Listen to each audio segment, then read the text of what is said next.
Hello बच्चों। अभी के टॉपिक में हिंदी वाक्य के स्वरूप यदि इस प्रकार है, जैसे डॉट डॉट डॉट ने को था, डॉट डॉट डॉट ने वाला था, तो उसका हम कैसे अंग्रेजी में अनुवाद करेंगे, इसी पर हम चर्चा कर रहे हैं। हिंदी वाक्य के अंत में वर्ब ने को था, डॉट डॉट ने वाला था रहे, तो इसका प्रयोग पास्ट टेंस में होता है। अंग्रेजी में अनुवाद subject plus was to, were to plus V one plus object, यह एक फॉर्मूला टाइप बन गया। अब हम एग्जाम्पल देखें। नंबर 1 में मैं पढ़ने को था या मैं पढ़ने वाला था, I was to read. Number 2, तुम सोने को थे या तुम सोने वाले थे, you were to sleep. Number 3, Ram त्याग पत्र देने को था, Ram was to resign.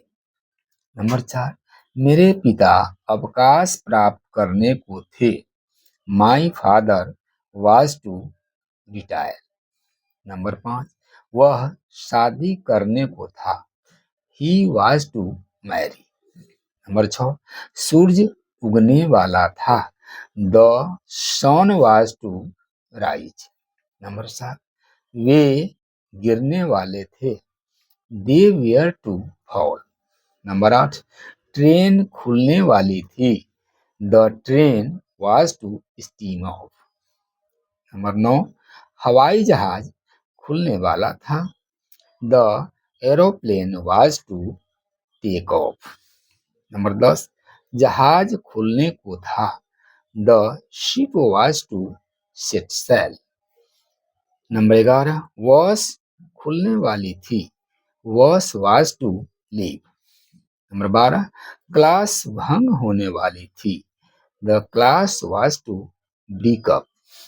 Number 13, cinema टूटने वाला था, the cinema was to break up. Number 14, शहर में कॉलरा फैलने वाला था, cholera was to break out in the town. देश में युद्ध फैलने वाली थी, war was to break out in the country. Number 16, वे घर से लौटने वाले थे, they were to return from home, या यूं कहे they were to come back from home. Number 17, तुम परीक्षा देने को थे, you were to appear at the examination.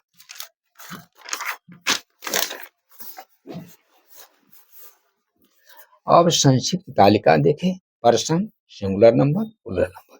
First person, I was to read, मैं पढ़ने वाला था या मैं पढ़ने को था।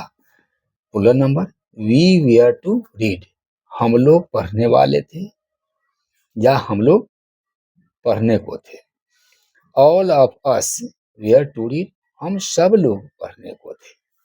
अब सेकेंड पर्सन सिंगुलर नंबर में, यू वेयर टू रीड, तुम पढ़ने वाले थे। और plural number, you were to read, यानी तुम लोग पढ़ने वाले थे। Third person singular number, he she it was to read, वह पढ़ने को था। राम वाज टू रीड, यानी राम पढ़ने को था। Everyone, everybody was to read, हर कोई, प्रत्येक यानी सभी पढ़ने को था। No one, nobody was to read, कोई नहीं पढ़ने वाला था।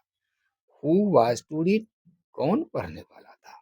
अब प्लूरल नंबर देखें, दे वेयर टू रीड, वे लोग पढ़ने वाले थे।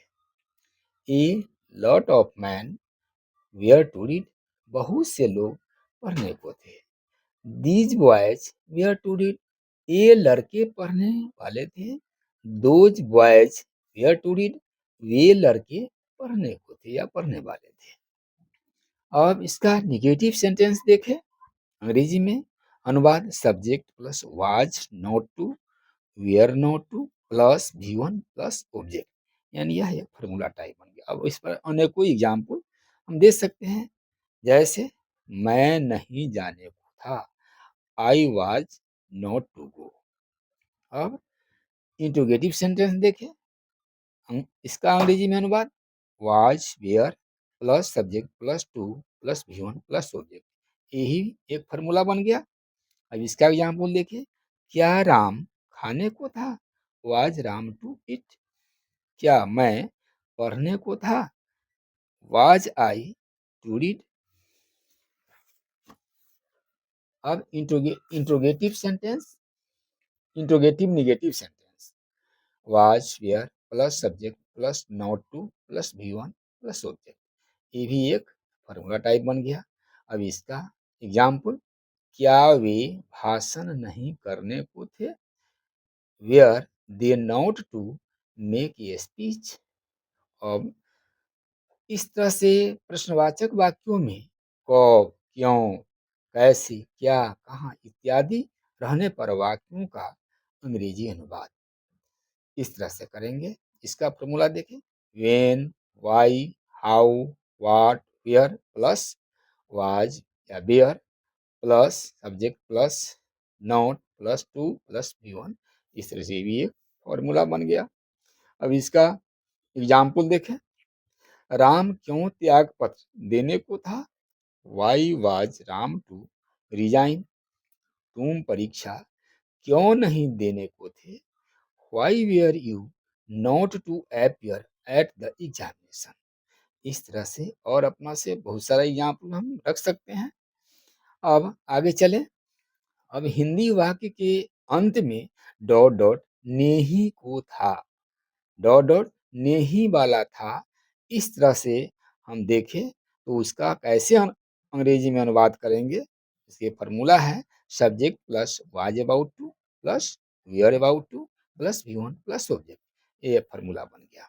अब इसका एग्जाम्पल देखें, नंबर 1 में वह हंसने ही वाला था, या वह हंसने ही को था, या वह हंसने हंसने को था। इस तरह से 3 तरह से हिंदी में बोलेंगे, उसका अंग्रेजी एक ही तरह से, he was about to laugh. Number 2 में सूर्य निकलने ही वाला था, या सूर्य निकलने ही को था, या सूर्य निकलने निकलने को था। इस प्रकार से 3 तरह से हिंदी में बोल सकते हैं, उसका अंग्रेजी में सिर्फ एक तरह से होगा, the sun was about to rise. इस तरह से हम कोशिश किए हैं कि आप समझें, और उम्मीद है कि आप ज़रूर समझे होंगे। अच्छा लगे तो एक लाइक अवश्य कर देंगे। धन्यवाद।